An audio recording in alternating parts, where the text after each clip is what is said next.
এটা হলো আজিজিয়া স্টেডিয়াম, খলিফা টাওয়ার। এটা হলো খলিফা টাওয়ার, এটা হলো খলিফা স্টেডিয়াম, এটা হলো ব্লাজু মহল, হায় প্লাজা, আজিজিয়া যা লোকেশন। আপনারা সবাই ঘুরতে আসলে এখানে আসবেন। এখানে অনেক সুন্দর সুন্দর জায়গা আছে ঘোরার মতো, ফ্যামিলি পার্ক, ফ্যামিলি নিয়ে টাইম স্পেন্ড করতে পারবেন। আপনারা সবাই যদি দোহা কাতারে ট্যুরিস্ট আসেন তারা এদিকে আসবেন, এখানে অনেক সুন্দর সুন্দর বিউটিফুল জায়গা আছে।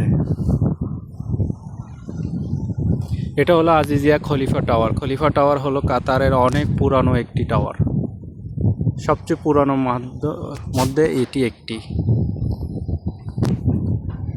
এটা দূর থেকে অত সুন্দর না হলো, কাছে আসার পরে এটার সৌন্দর্যটা আরও অনেক গুণ বেড়ে যায়।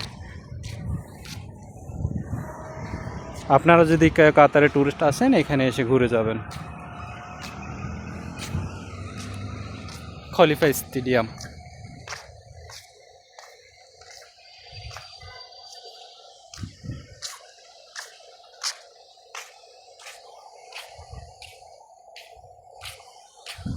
এটা অনেক উঁচু একটি ইমারত।